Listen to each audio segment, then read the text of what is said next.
dessin, la gravure, la peinture, qui est aussi un performeur, un musicien, un poète, un écrivain et un philosophe. Donc, ce portrait a été réalisé par la petite madame en 2010, donc, qui s'intitule Vzo en Diogène. C'est une recherche de l'infini dans la feuille, une recherche de l'imaginaire que nous avons perdu à un moment donné.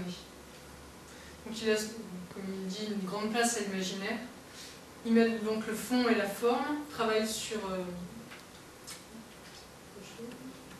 J'ai eu la chance en fait de pouvoir communiquer énormément avec lui dans le cadre de la préparation de cette conférence, mais également au quotidien, parce qu'on échange beaucoup, étant donné qu'il occupe beaucoup de place dans la galerie, enfin notre plus grand plaisir dans le musée. Donc je veux que mon travail puisse être regardé longtemps et qu'il y ait toujours des choses à découvrir. Donc ça, c'est la partie de son travail qu'il appelle les scripturales et cryptiques. Je suis dans l'aléatoire, l'imprévu. En même temps, je ne suis pas dans le hasard. Donc on voit ce lien entre l'écriture et le dessin qui est très important dans son travail. En parlant du spectateur, il dit « cet autre dont j'ai envie qu'il se perde et qu'il soit comme piégé par la complexité de mes réseaux. » Mes structures sont des réseaux qui cachent parfois des réseaux, dans les réseaux, pour ne former au final plus qu'un monstre abstrait, un virus. Donc, Vzo a créé donc un langage il s'agit du vzolique, qui est donc un langage codé, secret, qu'il a créé au lycée, qu'il a donc réactualisé et qui est toujours vivant, donc qui continue à évoluer. Il y a une liste de règles il y a très peu de personnes qui sont initiées donc, à ce langage. Donc ça, c'est une des toutes premières versions papier du vzolique. Donc j'ai l'impression de redécouvrir les mots, qu'ils prennent une nouvelle signification grâce à cette nouvelle forme. Et donc dernièrement, il a numérisé ce langage afin de mieux s'accorder tout d'abord avec l'évolution du langage, mais également avec tout le côté très technologique que nous avons aujourd'hui. Donc j'ai quelques vidéos de lui aussi.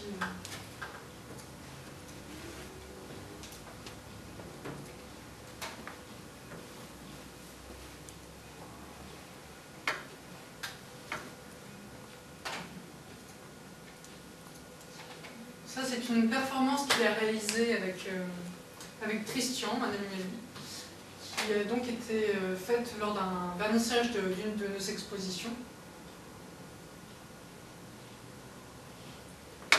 Donc derrière lui, il y a l'œuvre de Clément Devant-Deville, qui est donc au mur.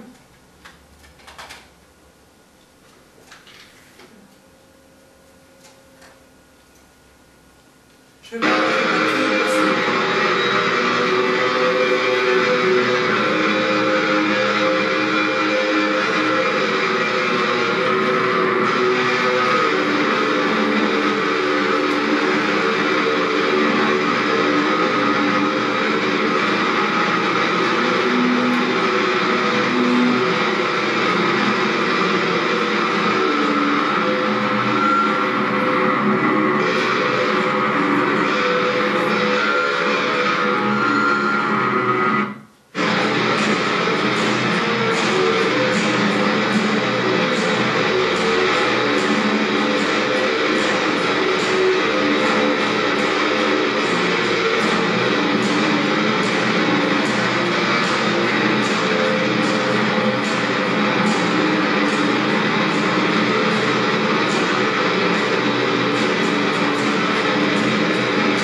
au décès de Miles Starr, ancien bassiste et fondateur du groupe Alice in Chains.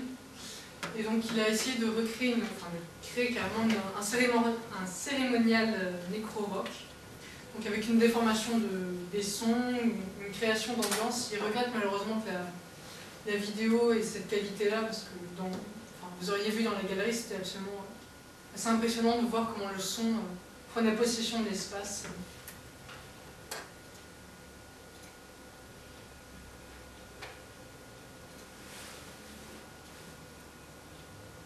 Donc là, ça s'appelle 10 minutes de frustration. Donc je ne vais pas vous la passer non plus en entier, parce que je suppose que vous avez des occupations.